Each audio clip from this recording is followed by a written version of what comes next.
Cette semaine, arrêtons-nous sur le besoin de prendre le temps de comprendre. En effet, on veut tout de suite, trop vite aller vers des solutions, des outils un petit peu tout faits qui nous rassurent, qui ont pour objet d'être présents au quotidien dans une espèce, la fameuse boîte à outils managériale. Pour autant, cette boîte à outils managériale ne vous servira à rien si vous n'avez pas pris le temps d'analyser correctement une situation managériale. Si vous utilisez un tournevis pour un clou, franchement, ça ne fonctionnera pas.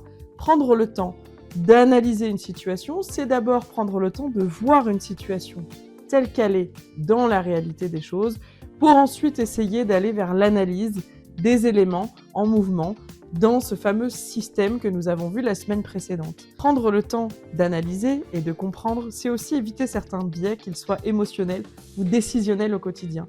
Poser les éléments de façon le plus objective possible vous permettra ensuite d'avoir une réponse adaptée et plus efficace. Essayer de comprendre avant d'agir aussi.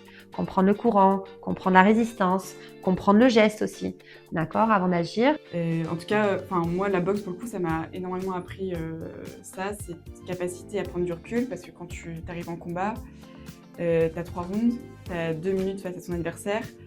Mon coach m'a toujours dit, les 2 rounds, c'est les moments où tu vas analyser ton adversaire, la manière dont il se déplace dans les 4 coins. Et le dernier, c'est là que tu dois être stratégique. Prendre de la hauteur dans l'urgence pour tout de suite apporter une réponse, c'est aussi une capacité qui se développe. Et en fait, de ne pas foncer tête baissée ou tête dans le guidon, c'est hyper important.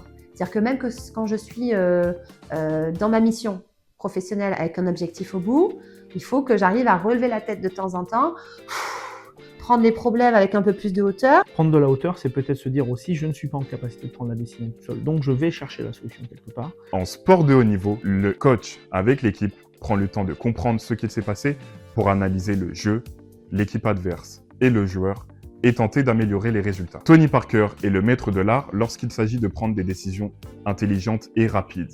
Il comprend la situation dans laquelle il se trouve, il analyse le terrain, le comportement des joueurs adverses et le placement de ses coéquipiers pour se mettre en mouvement et agir dans l'objectif de marquer des points et de gagner le match.